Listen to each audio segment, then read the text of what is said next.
রাহমাতুল্লাহ।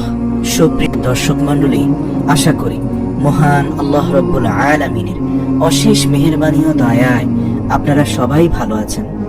অন্যায় ও অপরাধ মুক্ত থাকার মাস মাহে রমজান, নেক আমলে জীবন সাজানোর মাস মাহে রমজান, প্রশান্ত আত্মা লাভের মাসও এটি।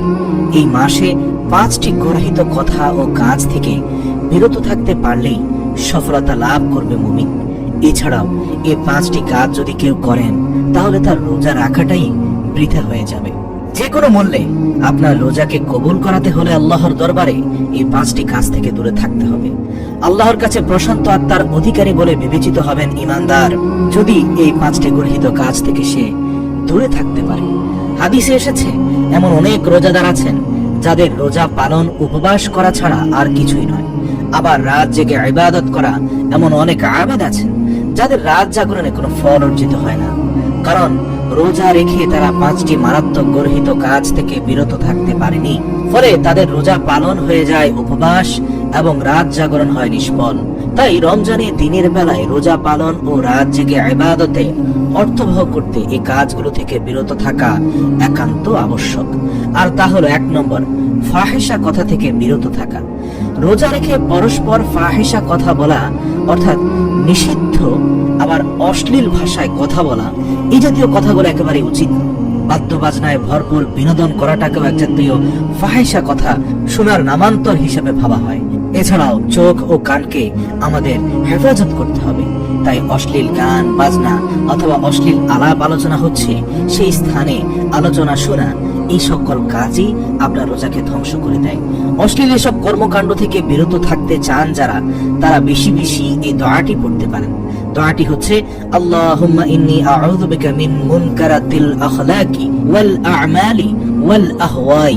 এর অর্থ হচ্ছে, হে আল্লাহ, নিশ্চয়ই আমি তোমার কাছে খারাপ চরিত্র, অন্যায় কাজ ও কুপ্রবৃত্তির অনিষ্টতা থেকে আশ্রয় চাই। তিরমিজি। প্রিয় দর্শক, দ্বিতীয় কাজটি হচ্ছে গীবত ও মিথ্যাচার না করা। রোজা বান্দার জন্য ঢাল স্বরূপ।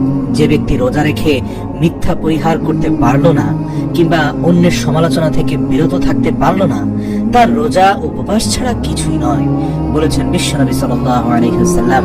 তাই রোজা ওই ব্যক্তির জন্য ঢাল যে ব্যক্তি গীবত ও মিথ্যা পরিহার করতে পারলো।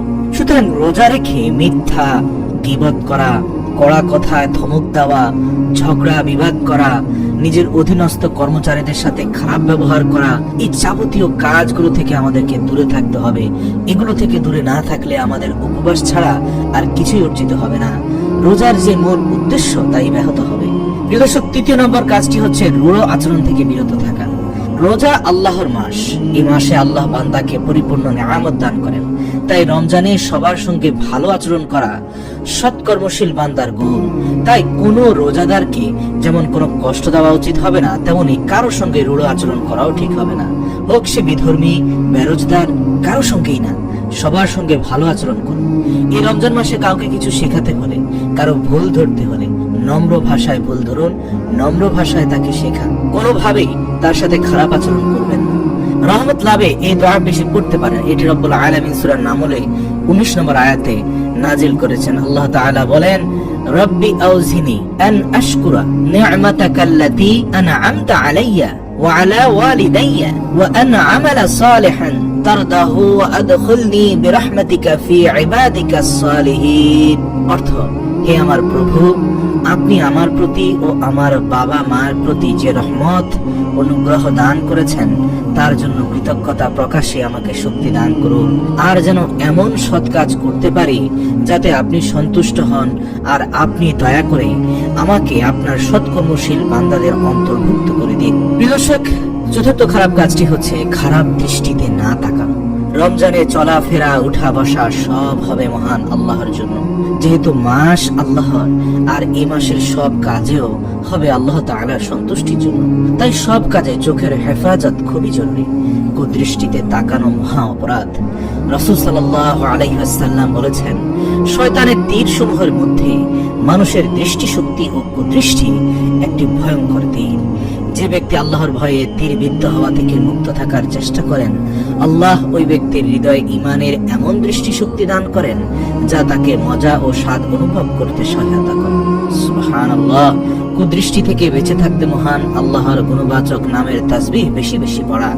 যারা নিয়মিত আল্লাহ তাআলার গুণবাচক নাম আল হাফিজু পাঠ করবে, তিনি তার ওই প্রিয় বান্দাকে পাপ কাজে পতিত হওয়া থেকে হেফাজত করবেন।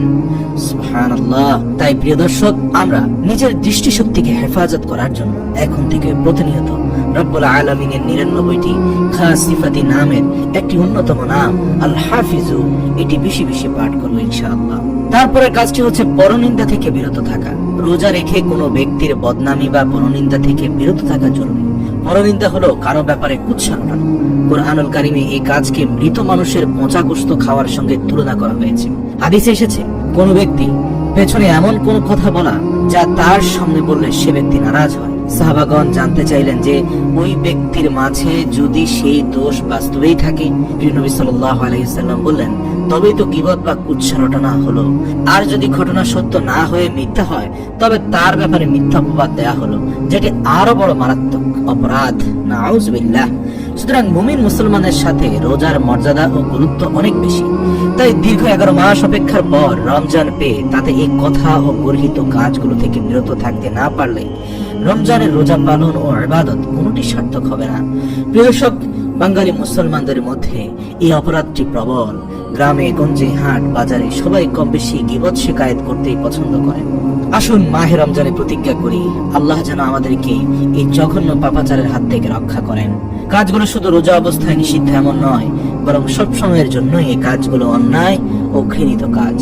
বছর জুড়ে এই কাজগুলো থেকে নিজেকে বিরত রাখতে রমজানই এই প্রশিক্ষণ গ্রহণ করার সবচেয়ে উপযুক্ত সময়। তাই মুমিন মুসলমানের উচিত এই কাজগুলো থেকে বিরত থেকে রোজা ও ইবাদতের বিষয়ে সতর্কতা অবলম্বন করা, রোজার পরিপূর্ণ হক আদায়ে যত্নবান হওয়া, সব সময় এই কথা ও কাজগুলো থেকে বিরত থেকে মহান আল্লাহর সন্তুষ্টি অর্জন করে দুনিয়া ও পরকালের কল্যাণ লাভ করা জরুরি। আল্লাহ তাআলা রোজাদার ব্যক্তিকে এই কথা ও কাজগুলো থেকে বিরত থেকে রোজা ও ইবাদত আল্লাহর কাছে গ্রহণযোগ্য করার তৌফিক দান করুন। আল্লাহর কাছ থেকে শ্রেষ্ঠ পুরস্কার লাভের তৌফিক দান করুন। ওয়া মা তৌফিক ইল্লা বিল্লাহ।